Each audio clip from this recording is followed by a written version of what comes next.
Assalamualaikum warahmatullahi wabarakatuh. Jumpa lagi bersama saya Hadi di channel Ngulik Sejarah. Dan pada video kali ini saya akan kembali lagi membacakan suatu kisah misteri. Kali ini bercerita tentang kisah desa Gondomayit. Yuk, daripada kita lama-lama, daripada kita penasaran bagaimana ceritanya, mari kita langsung saja menuju ke ceritanya. Perhatikan baik-baik karena ceritanya akan segera saya mulai.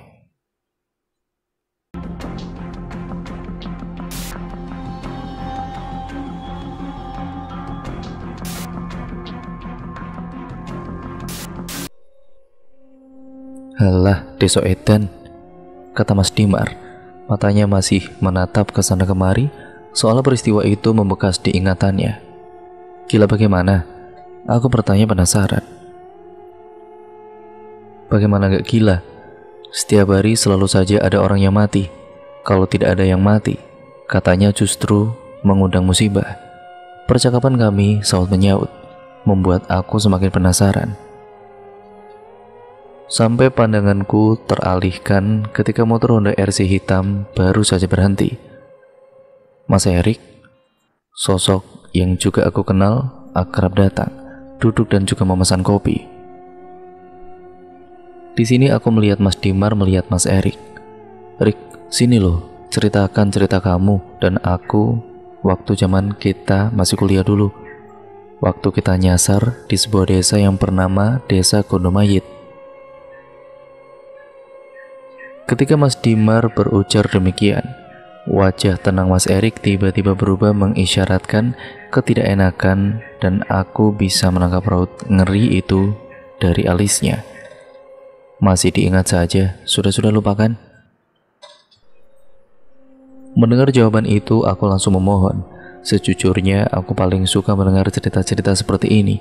Toh aku udah gak asing lagi dengan hal-hal seperti ini.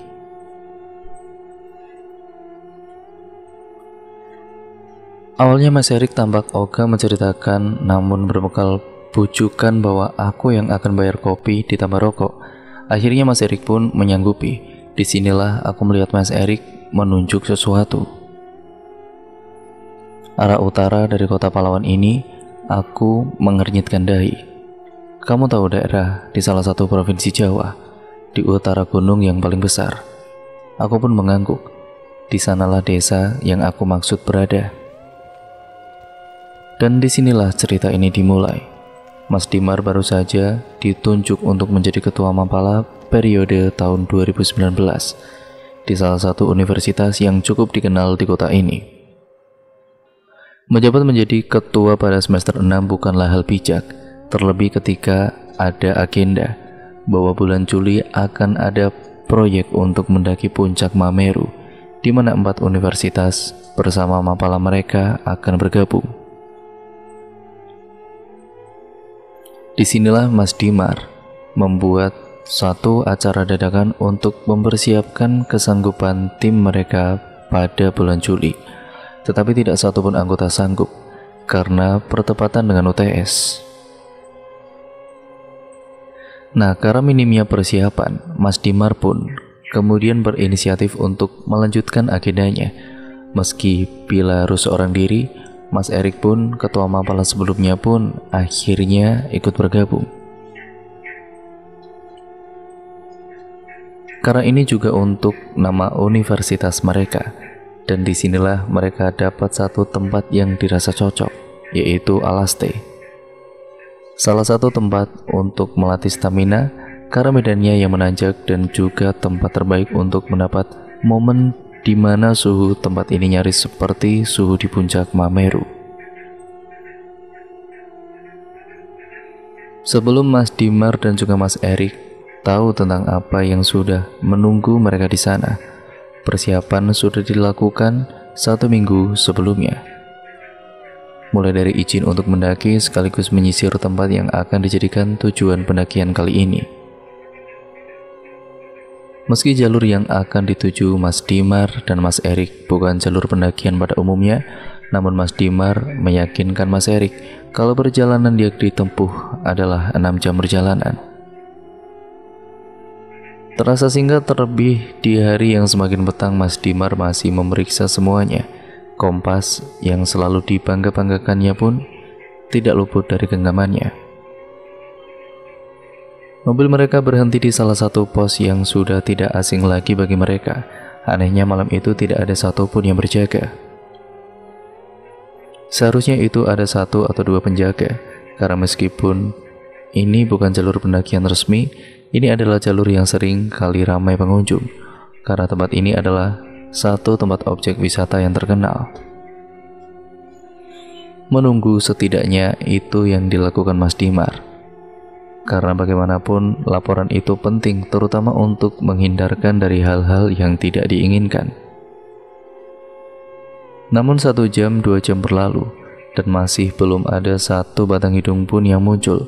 Hal itu membuat Mas Erik gusar. Sudah begini saja Mar, tinggalkan KTP di sini. Tulis pesan bahwa kita sudah melampirkan. Lagian kita nggak tahu kapan petugasnya akan datang kan? Bimbang itulah yang Mas Dimar pikirkan. Bukan sekali 2 kali hal ini terjadi. Namun satu yang Mas Dimar ingat, hal-hal seperti ini biasanya diiringi dengan petaka yang buruk di langkah selanjutnya. Namun Mas Erik benar, tidak ada yang tahu kapan petugas itu akan kembali. Nekat Mas Dimar dan Mas Erik pun akhirnya melangkah masuk ke dalam hutan, bersiap untuk menyambut penghuni yang sudah menunggu mereka. Jam menunjukkan pukul 8 malam. Seharusnya jalanan belum gelap ataupun segelap seperti itu. Ya apalagi jalurnya sendiri masih tidak seberapa jauh dari pos pertama. Tapi malam itu lain, jalur itu lebih gelap dari seharusnya. Dan yang lebih anehnya lagi, tidak terdengar satupun binatang malam di sekitar sana. Medannya memang menanjak, seperti bukit setapak yang bila ditelusuri lebih jauh ataupun lebih tinggi, namun masih bisa ditempuh dengan santai. Di sini Mas Erik yang memulainya. Kalau kata mbahku, kalau nggak ada suara, biasanya ada hantu. Dijaga mulutnya, tidak baik ngomong begitu, kata Mas Dimar. Ada yang membuat Mas Dimar sedari tadi tidak tenang ketika berjalan di belakang Mas Erik. Seharusnya tidak ada lagi siapapun di belakangnya, namun bulu kutuknya Mas Dimar berdiri sedari tadi. Bukan kali pertama Mas Dimar merasakan ini. Selama dia mendaki gunung dan masuk ke hutan-hutan seperti ini, bulu kutuk atau leher meremang sudah menjadi makanan sehari-hari. Namun perasaan ini berbeda. Seolah-olah yang ini jauh lebih mengintimidasi. Namun Mas Erik tidak merasakan apapun. Mas Dimar yang melihat Mas Erik membuka jalan dengan parang yang berada di tangannya, setidaknya memberikan ketenangan pada Mas Dimar. Sampai ia akhirnya mendengar suara lain. Mas Dimar berhenti, kemudian disusul oleh Erik. Rik, panggilnya, dan Mas Erik pun kemudian mendekat sembari menatap Dimar yang leluasa mencari-cari pandang. Apa? Ada pitik? Dengar tidak ada suara ayam atau pitik? Erik diam, mencoba mencuri dengar apa yang Dimas dengar. Namun Erik menegaskan bahwa tidak ada suara apapun kecuali angin yang berhembus di sela-sela dedaunan. Gak ada kok. Mereka kemudian berpandangan untuk sepersekian detik, kemudian melangkah cepat-cepat. Ada hal-hal yang tidak sepatutnya diucapkan ataupun didengarkan. Salah satunya adalah suara ayam.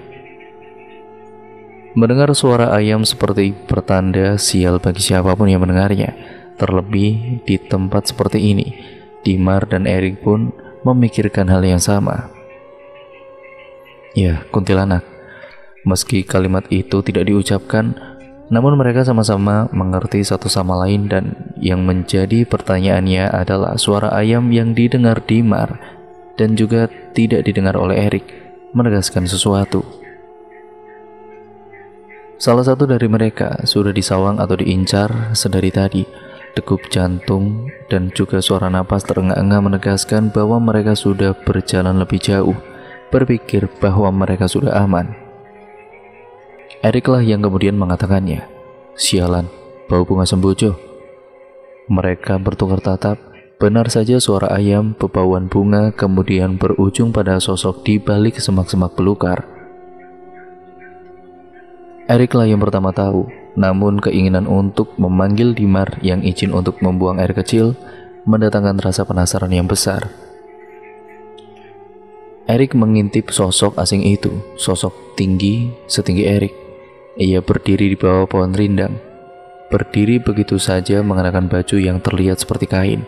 Warnanya mencolok dengan kegelapan hutan. Erik terus melihatnya, tatapannya terkunci pada kepalanya yang sedari tadi tergedek ke kiri dan kanan. Setelah beberapa saat kemudian barulah Erik mengerti. Kepalanya tergedek bukan karena tanpa sebab, melainkan tepat di lehernya. Rupanya dia menahan berat kepalanya, apalagi bila lehernya patah saat itu. Erik sadar sedari tadi ia melihat sosok kuntilanak yang sering ia dengar ada di hutan umumnya. Memang sering terdengar kabar bahwa penghuni atau kasarnya penunggu-penunggu di dalam hutan adalah korban-korban kecelakaan atau bencana-bencana yang tidak umum. Kini setelah melihatnya dengan mata kepalanya sendiri, Erik akhirnya tahu bahwa mereka memang nyata. Dimar sudah kembali, mereka pun melanjutkan perjalanan.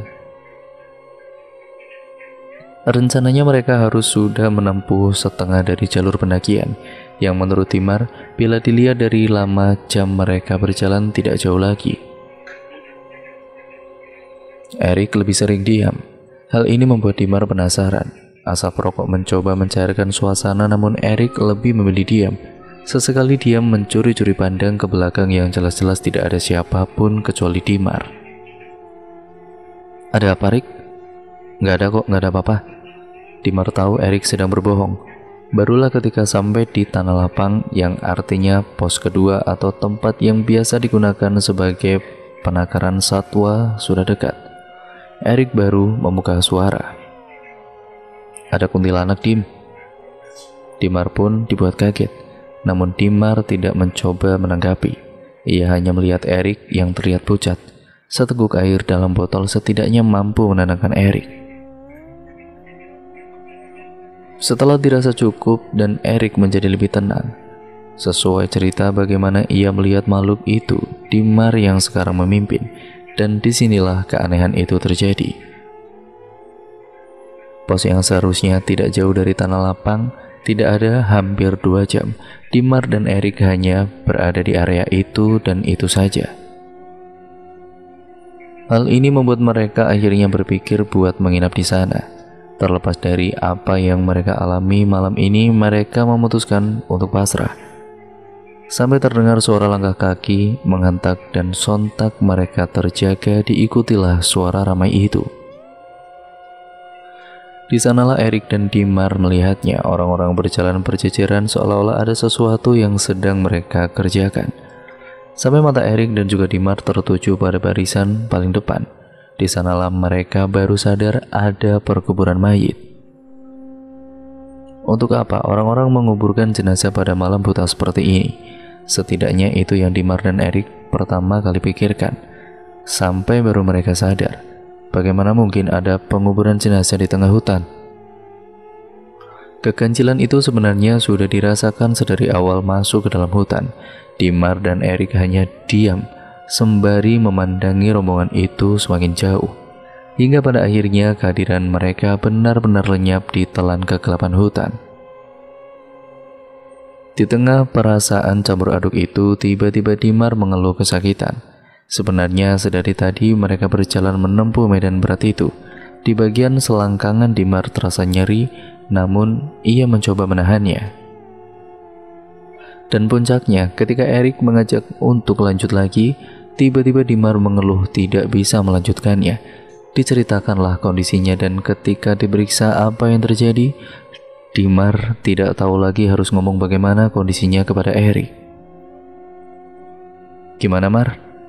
Bisa lanjut apa tidak?" Dimar memanggil Erik, memintanya mendekat sembari menceritakan keluhannya, dan ketika dia menunjukkan kondisinya, saat itu Erik hanya bisa melotot tidak percaya atas apa yang dia lihat itu. "Sialan, kenapa dengan kamu ini?" tanya Erik. Matanya fokus melihat sesuatu yang ganjil. Dimar hanya diam, wajahnya sudah pucat. Jangankan menjawab pertanyaan Erik, kapan dan bagaimana ini terjadi saja Dimar tidak tahu. "Gak tahu aku, Rick." Melihat kondisi Dimar seperti itu, Erik akhirnya menyuruh Dimar bersandar di pohon. Pikirannya fokus ke rombongan yang tadi lewat, jin atau bukan. Yang ada di pikirannya, Erik harus memanggil mereka agar Dimar segera tertolong. Tidak hanya itu, hal seperti ini baru pertama kali Erik hadapi. Bagaimana bisa terjadi hal-hal seperti ini? Padahal mereka tidak lupa berdoa agar dilancarkan semuanya. Tapi kok bisa ya alat vitalnya si Dimar membesar seperti itu? Besarnya sendiri nyaris sama seperti kepalan tangan yang menggenggam. Erik cuma berpikir satu hal, pasti jin gunung yang melakukannya. Erik pun meninggalkan Dimar seorang diri. Ia berlari menembus semak belukar menuju ke rombongan yang sudah hilang lenyap di tengah kegelapan malam.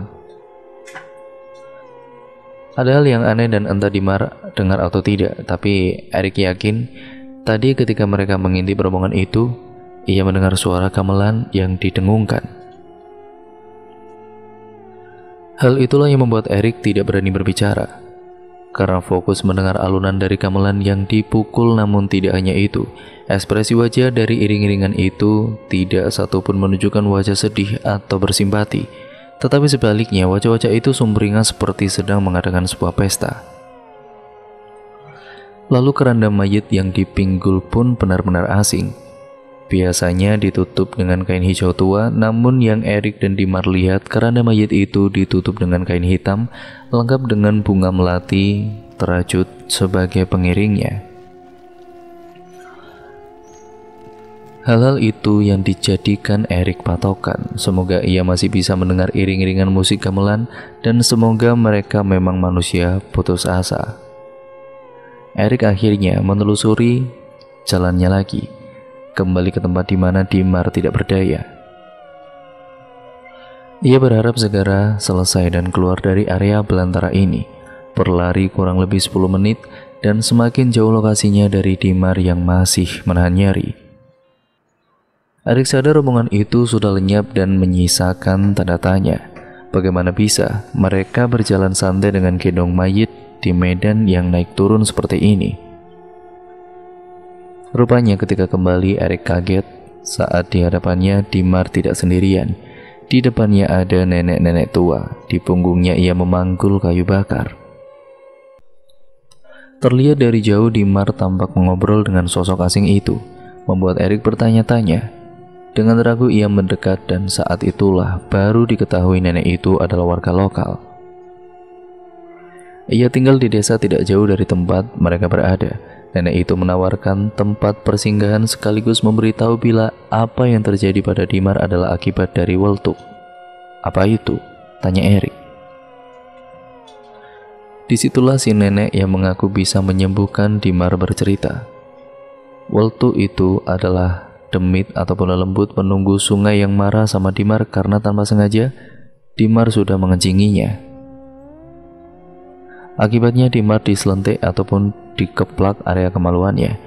Ragu dan juga khawatir awalnya ketika si nenek yang dipanggil Mbah Dok itu menawarkan Erik dan juga Dimar untuk mengikutinya ke desa tempatnya tinggal itu.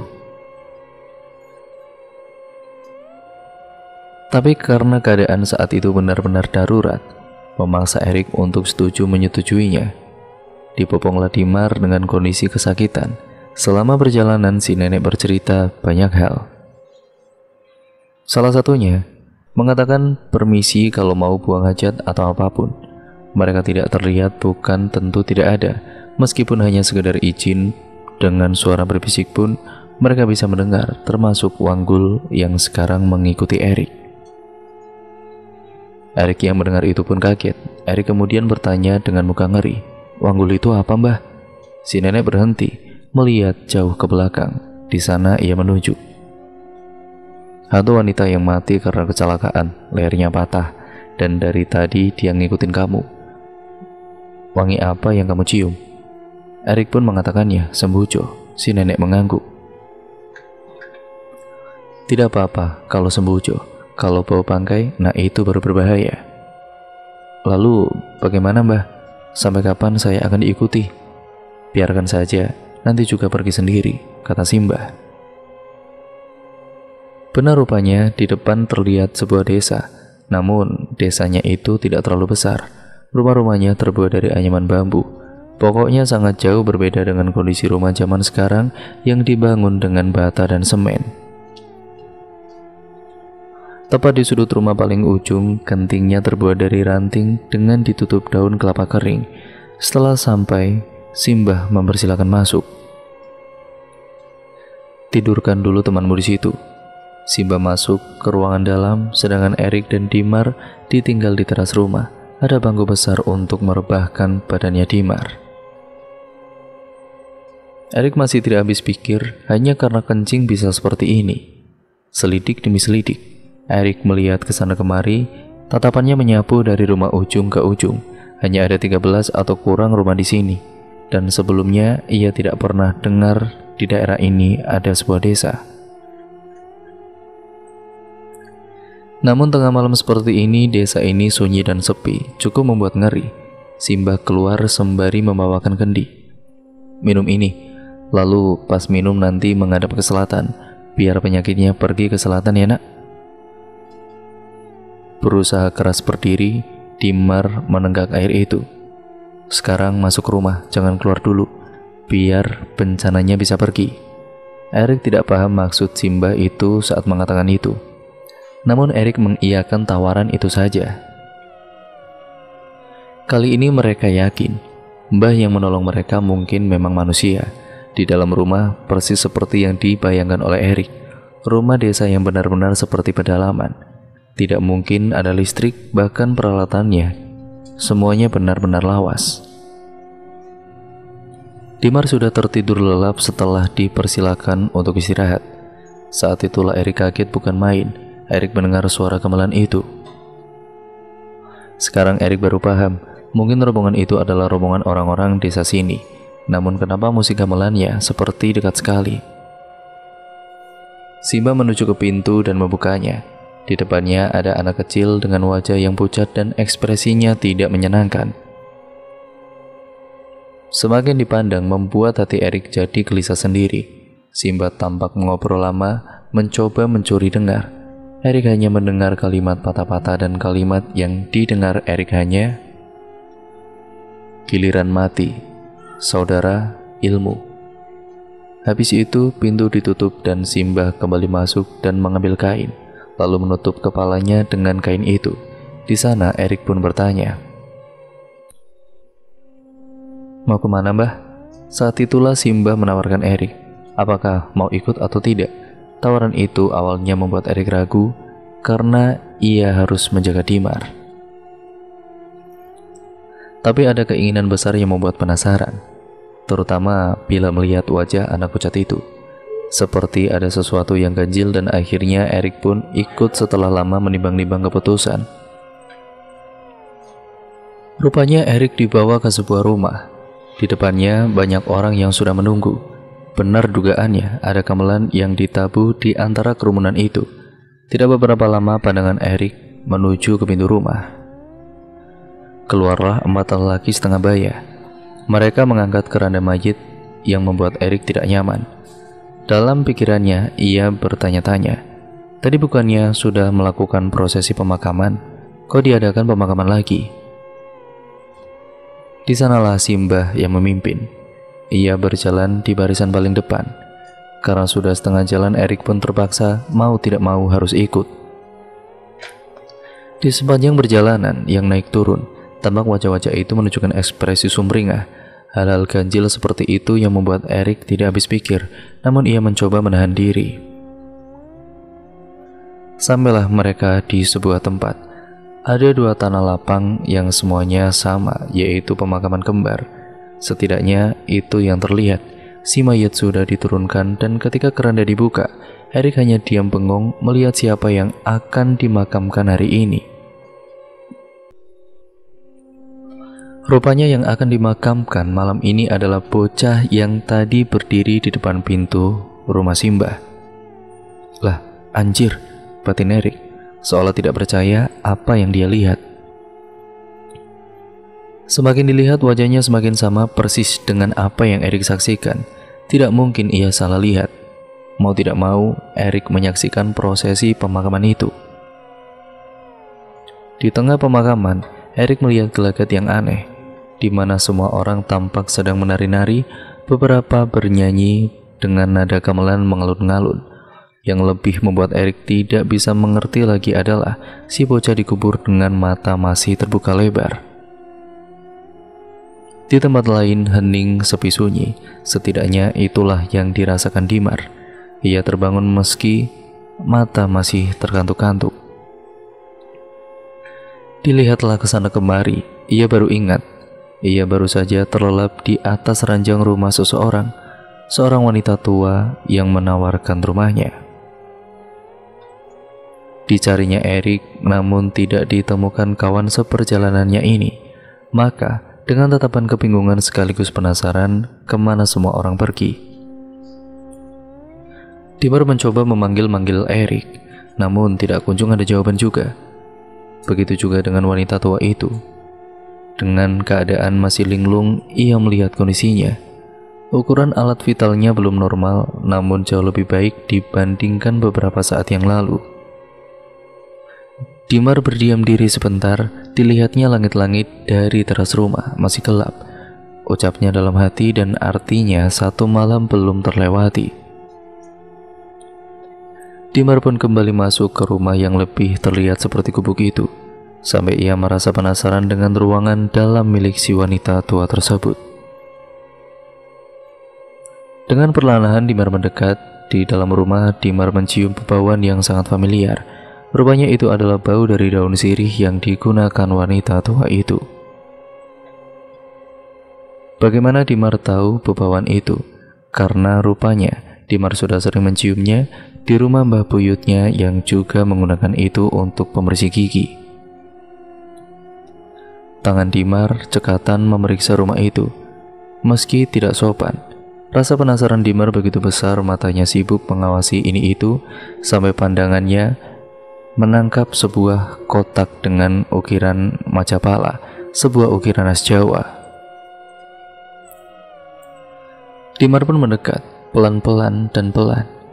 Rupanya kotak itu tidak dikunci. Dengan leluasa Dimar pun mengangkatnya, namun perasaan Dimar mendadak tidak enak. Bebauan yang awalnya didominasi bebauan daun sirih tiba-tiba lenyap begitu saja, berganti menjadi bebauan seperti kentang atau umbi kayu yang dibakar. Semua orang tahu bebauan itu bebauan apa.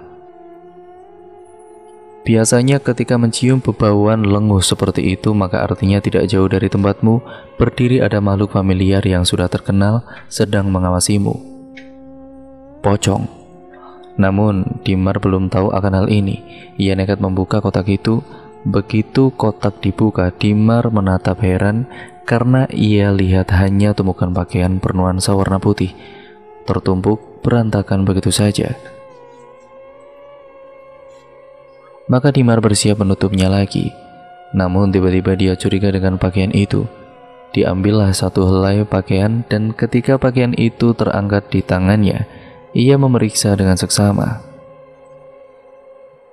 Sampai-sampai ia yakin dan menatap ngeri pakaian itu. Rupanya itu adalah kain kafan yang sudah diikat sedemikian rupa, membentuk sampul untuk membungkus mayit. Dimar sontak melempar pakaian itu begitu saja. Tiba-tiba ketika Dimar bersiap untuk pergi dari tempat itu, matanya tercekat menatap sosok yang tengah berdiri tepat di depannya. Matanya hitam dan wujudnya sangat mengerikan. Kini ada sosok pocong yang tengah berdiri tepat di depannya. Ingin segera pergi, namun kaki Dimar masih kaku tidak mau digerakkan, sementara si pocong masih berdiri memandanginya. Bila ada suatu permintaan yang bisa Dimar minta, mungkin ia akan meminta untuk jatuh pingsan. Sungguh peristiwa itu benar-benar peristiwa tidak terlupakan. Disitulah akhirnya Dimar mendengar suaranya dengan lirih, namun membuat bulu kuduk berdiri. Si pocong itu mengatakan, "Tali pocong, tali pocong." Dimar masih mematung. Ia ketakutan dan benar-benar merasakan syarafnya. Ya, hingga suara pintu terbanting membuat Dimar tercekat panik. Dilihatnya Simba sudah kembali dengan wajah marah dan memaki. Entah apa yang terjadi.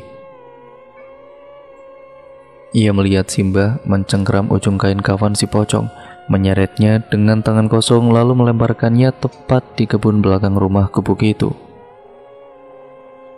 Kejadian yang baru saja terjadi membuat Dimar tidak habis pikir. Wanita itu menatap Dimar dengan tatapan dingin sembari berujar, "Jika kamu tidak tahu apa-apa, jangan sembarangan ya nak, nyawamu ada harganya." Kalimat itu masih terbayang di pikiran Dimar bahkan hingga saat ini. Erik baru sadar, sedari tadi Simba tidak kelihatan, padahal ia ikut karena Simba yang menyuruhnya. Ditambah rasa penasaran kenapa memakamkan seseorang saja sampai ambil waktu selarut ini. Disinilah Erik dibuat kaget. Loh, kenapa tali pocongnya belum dibuka?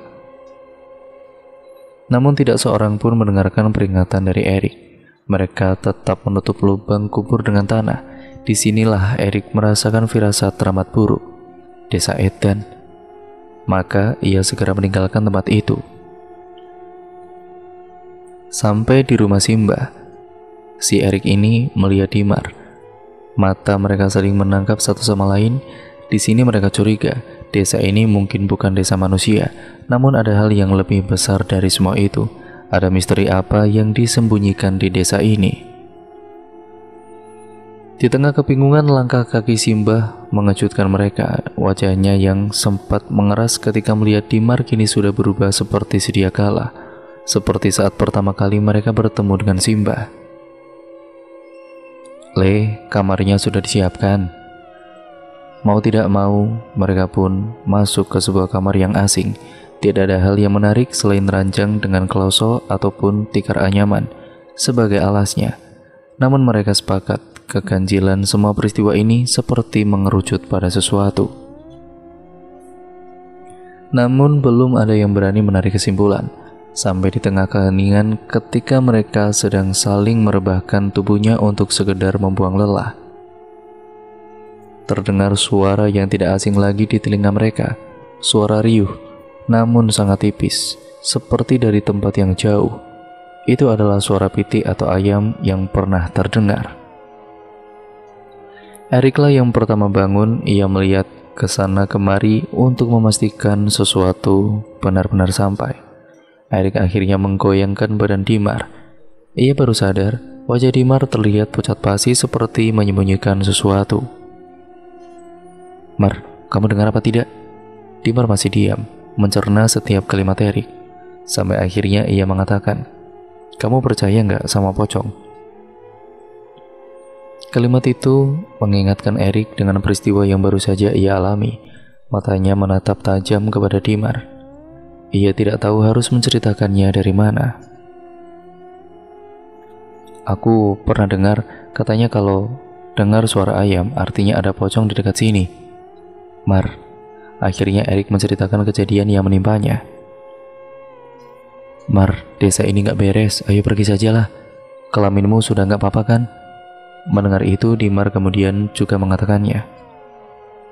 "Rik, sepertinya Simba." Belum selesai melanjutkan kalimat itu, tiba-tiba mata Dimar menatap ke jendela kamar yang hanya tertutup gorden. Di sana ia melihat wajah orang yang sedang mengintip. "Rik, ayo kita pergi saja dari sini." "Ada apa?" Di jendela, di jendela." Dimar menuju ke arah jendela. Di jendela ada wajah Simba. Kaget, saat itu juga Erik langsung mengemasi barang bawaannya. Kemudian diikuti oleh Dimar. Mereka bergegas keluar dari rumah itu. Namun baru saja membuka pintu kamar, di depannya ada Simba berdiri dengan wajah yang menatap Dimar dan Erik bergantian. "Mau kemana nak?" Dimarlah yang pertama maju. "Mbah, mohon maaf mbah, kami mau pulang." "Pulang kemana?" "Ke rumah saya sendiri mbah." Simba awalnya hanya berdiri, namun perlahan-lahan tubuhnya tertekuk, lalu membungkuk, menatap mereka dengan senyuman paling mengerikan yang pernah Erik dan Dimar lihat seumur hidup mereka. "Penyakitmu sudah sembuh kan nak?" Dimar terdiam lama. Di sini Erik yang kemudian maju. "Mbah, sebenarnya Anda itu siapa mbah?" Saat itulah senyuman buruk rupa itu menjelma menjadi suara tawa yang membuat Erik dan Dimar menggigil karena ngeri. Bulu kuduk mereka berdiri dan dada mereka berdetak tanpa henti. "Desa perenggut nyawa, desa kondo mayit," kata Simba dengan langkah tertati mendekati Erik dan Dimar yang beringsut mundur. "Siapa yang sudah masuk ke desa ini tidak akan bisa keluar. Nurut saja sama ucapan saya." Di tengah keheningan itu, suara ayam yang lirih itu terdengar semakin sering. "Kalian mendengar suara itu, nak?" Keduanya pun mengangguk. Tahu artinya.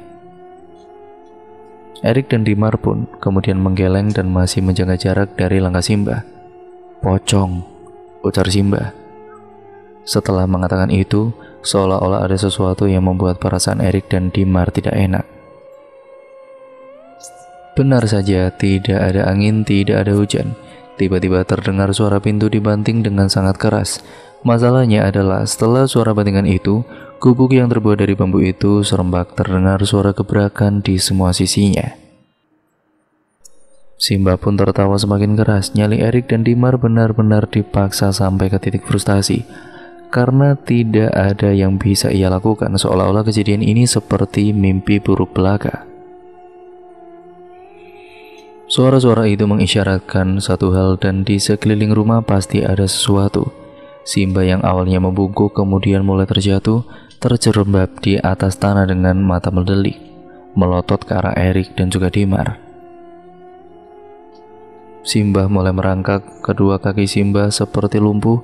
Ia merangkak hanya menggunakan tangannya, dengan bibir yang berkomat-kamit entah apa yang diucapkannya itu. Simba terus mendekat. Dimar sudah mulai melantunkan doa, meminta agar siapapun bisa menolongnya. Sementara Erik hanya berdiam diri sembari meracau. "Wah, jancuk, jancuk." Saat itulah tercium aroma familiar yang seolah menyadarkan Erik dan juga Dimar. Aroma itu adalah aroma bunga sembujo. Aroma itu semakin menyengat, semakin menyengat, semakin menyengat. Suara ramai yang sedari tadi menciutkan nyali Erik dan Dimar pun perlahan sirna. "Di belakang ada pintu, Rik," teriak Dimar. Mereka kemudian bergegas lari dan Simba masih berusaha mengejar. Dilihatnya kotak yang Dimar lihat tadi, namun segera ia tepiskan pikiran-pikiran yang masih menyimpan tanda tanya. Apa maksud dari kain kafan itu? Yang ia lihat pertama dari halaman belakang rumah adalah berpetak-petak tanaman singkong. Aroma sembujo masih tersium menyengat. Ya, anehnya hanya Erik yang menciumnya. "Ikuti aku, Mar." Entah tercubit atau apa, Erik merasa aroma ini seperti memberinya jalan. Dan ya, benar saja, langkah mereka perlahan-lahan menuju ke tanah hutan. Pepohonan yang sedari tadi menjadi pertanda perjalanan mereka kini mulai mereka telusuri. Erik meyakinkan Dimar, desa itu dihuni oleh mayat. Pertanyaannya adalah, kenapa mayat harus dikuburkan lagi? Kain kafan, Rik, apa ada hubungannya? Erik terlihat bingung. Di kotak yang ada di dapur ada banyak kain kafan. Erik dan Dimar masih berpikir. Sampai ia baru sadar, di tempat mereka berdiri, mereka tidak sendirian lagi. Dari balik pohon, banyak sepasang mata yang mengawasi, dan setelah diperhatikan lagi, itu adalah sosok pocong. Tidak hanya satu, pocong itu pun hampir ada puluhan pocong. Dimar dan juga Erik terdiam mematung. Tidak berselang lama, Dimar mendengar suara-suara mereka. "Tali pocong, tali pocong." "Dengar apa tidak, Rik? Dengar apa?" "Tali pocong." Tali pocong belum ada yang dibuka. Mereka pun berlari, membiarkan pocong-pocong itu mengikuti. Yang mengerikannya lagi, pocong-pocong itu terbang di atas mereka. Di tengah gelapnya hutan, Dimar dan Erik tidak berhenti berlari. Karena manusia normal mana yang tidak ketakutan, diikuti hampir selusin atau lebih kain kafan terbang ke kiri dan kanan sembari mendengar mereka mengatakan tali pocong di sepanjang perjalanan. Setelah menembus rimbun semak belukar dan naik turun di tanah menanjak, Erik menunjuk sebuah gubuk satu-satunya. Erik tahu gubuk itu pertanda kuburan kembar. Kenapa disebut kuburan kembar? Rupanya ada dua pemakaman yang sejajar dan hanya terpisah oleh pagar bambu. Pasak yang digunakan untuk setiap makam pun hanya menggunakan pasak kayu, yang kebanyakan sudah lapuk tanpa ada penanda siapa yang dimakamkan di sana. Di sini keanehan terjadi. Pocong yang sedari tadi terbang di atas mereka tidak ada satupun yang terlihat lagi. Mereka lenyap, namun suara ayam yang pernah mereka dengar dari jarak yang jauh kini terdengar sangat dekat. Dekat sekali sampai Erik ini berasumsi suara ayam itu kemungkinan berasal dari pemakaman ini. Masalahnya, di mana ayam itu berada? Lain halnya dengan Dimar. Kini ia bisa menciumnya. Aroma sembujo yang hanya tercium di hidung Erik, kini tercium juga di hidung Dimar. Wangi, kata Dimar, sembari melihat ke sana kemari, hingga Erik menunjuk sesuatu gundukan tanah tempat pemakaman yang pernah Erik lihat. Itu di sana, mayit yang dikubur tadi. Semakin dekat suara ayam terdengar semakin jelas dan benar saja dari jauh terlihat seseorang sedang menggaruk-garuk tanah. Di sekitarnya banyak dikelilingi ayam berwarna hitam legam. Ayam cemani, kata Erik. Mereka melihat dari jauh apa yang siluet asing itu lakukan. Asuh, teriak Erik saat siluet itu melihatnya. Lihat itu kan Simbah, katanya. Bukan takut lagi, tapi Erik langsung lari meninggalkan Dimar yang baru sadar dengan apa yang dikatakan Erik. Simbah yang sedari tadi tersaruk-saruk mengejar kita. Di tengah kepanikan itulah aroma sembujo yang misterius itu tercium kembali, bahkan lebih kuat, dan mereka berdua bisa menciumnya sangat jelas. Anjir, ada apa sih dengan hutan ini? Disitulah entah karena kepepet atau apa, mereka malah mendekatkan ke sumber aroma sembujo itu, yang padahal mereka berdua tahu bahwa itu adalah aroma dari Wanggul. Namun setidaknya aroma itu benar-benar membawa mereka ke jalanan yang tidak asing lagi. Dimar yang mengikuti Erik dari belakang hanya mendengar sekelebat suara tanpa memperdulikan apapun dan bagaimanapun. Tiba mereka sudah sampai di tempat yang mereka cari-cari selama ini. Pos kedua, di sana mereka bisa melihat pagar besi, tempat di mana cagar satwa beroperasi. Dengan keringat dingin, mereka melangkahkan kakinya mendekat, dan kalian yang ninggalin KTP di pos 1 ya? Mereka pun mengangguk. Saat itu juga si petugas melapor. Tidak ada yang tahu satupun dari mereka, bila bukan karena si petugas yang mengatakan sudah 2 hari sejak pencarian mereka dimulai. Dasar bodoh. Kalau mau naik ke puncak, kenapa lewat sini? Kan bisa lewat jalan yang lain. Sudah 2 jam mereka diceramahi oleh pemuda parubaya itu. Wajahnya tampak sangar seperti sudah lama menahan luapan amarah. Erik dan Dimar hanya dia mengangguk. Dia pasrah, bingung, tidak tahu harus mengatakan apa lagi. Setelah beberapa saat kemudian, barulah terdengar suara motor mendekat. Dan yang masuk kemudian adalah seorang pria yang mungkin 10 tahun lebih tua. Ia hanya mengenakan kaos kutang dengan sarung dililitkan di tubuhnya. Wajahnya tidak kalah sangar. Ia menatap Erik dan Dimar.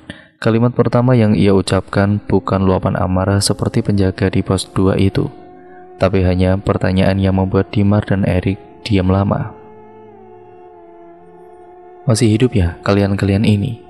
Ia meneguk kopi di meja, kemudian duduk bersila di depan mereka.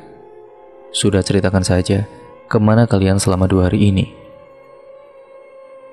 Pak, kata Dimar, ada desa ya Pak di sini.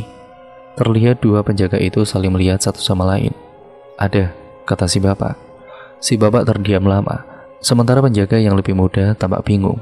Sembari berbisik, ia bertanya, di mana ada desa Pak? Kalau di sini villa banyak Pak, kata si penjaga yang lebih muda. Sembari menghisap rokok, wajah si bapak tampak tegang. Apa benar kalian cuma berdua saja waktu mendaki di sini? Erik dan Dimar mengangguk bersamaan. Syukur, kata si bapak. Alas iki, panjang angker. Dulu sudah terkenal bahwa banyak yang pernah lihat kalau ada tempat yang namanya 1000 pintu, pohon keramat, yang kabarnya bila dilihat ada desa di dalamnya. Desa ini namanya adalah Desa Gondomayit. Hembusan asap rokoknya membuat semua orang yang ada di ruangan terdiam mendengarkan. Wajah mereka semuanya tegang. Masalahnya, tidak ada yang tahu di mana keberadaan pohon ini. Untungnya, kalian tidak terjebak di desa ini dengan membawa jumlah orang ganjil. Kalau sampai itu terjadi, biasanya hanya satu yang tidak akan bisa pulang. Erik dan Dimar saling memandang satu sama lain. Sekarang aku tanya, apa yang kalian rasakan sekarang? Di sini Dimar awalnya bingung. Apakah ia harus bercerita soal kondisi tubuhnya? Dan akhirnya dengan bantuan Erik, Dimar menunjukkan area di mana ia mendapat musibah.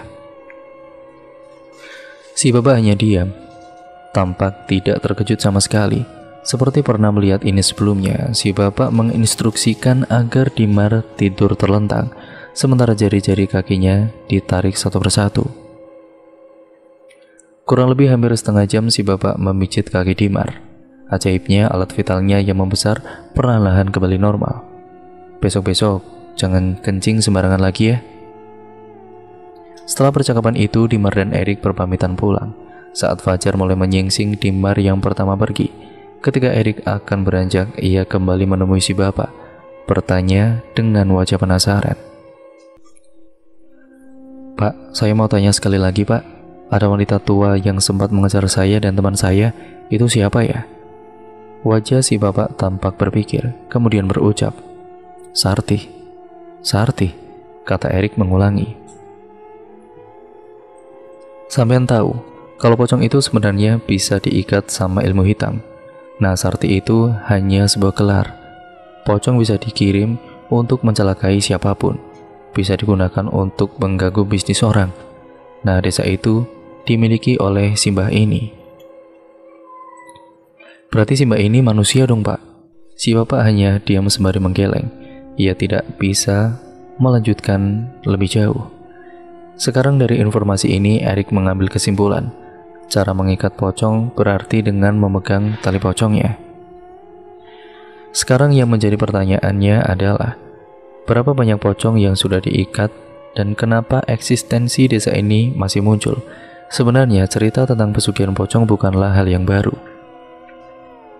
Banyak cerita tentang pesugihan pocong, mulai dari sebagai penglaris makanan hingga pembawa bala atau sial bagi keluarga yang tidak disukai. Apapun itu, mungkin ujung dari cerita ini berhubungan satu sama lain dengan desa ini. Yang menjadi poin penting di sini adalah jauh di luar akal sehat ini. Memang hal-hal gaib kerap kali menyembunyikan misterinya tersendiri. Dan cerita pun akhirnya selesai sampai di sini ya teman-teman. Terima kasih untuk kalian semua yang sudah menyimak video kali ini dan cerita kali ini. Semoga kalian terhibur akan cerita kali ini dan semoga kalian juga mendapatkan banyak manfaat dari cerita kali ini. Semoga pesan moralnya sampai untuk kalian semua dan bisa menjadikan kita semua menjadi manusia yang jauh lebih baik lagi ke depannya. Ambil yang baik dan buang yang buruk ya teman-teman. Dan semoga kalian benar-benar bisa mengambil hal-hal yang baik dan membuang yang buruknya. Sekian dan terima kasih, cerita ini saya akhiri. Kurang lebihnya mohon maaf ya teman-teman. Dan semoga kalian tetap terus mensupport channel ini dari awal sampai sekarang ini dan sampai kapanpun. Terima kasih atas support kalian selama ini. Jangan lupa terus like, komen, dan share. Untuk kalian yang baru mampir ke channel ini, jangan lupa subscribe dan nyalakan tombol lonceng notifikasinya agar kalian tidak ketinggalan video terbaru selanjutnya dari channel ini. Terima kasih, video ini saya akhiri. Wassalamualaikum warahmatullahi wabarakatuh.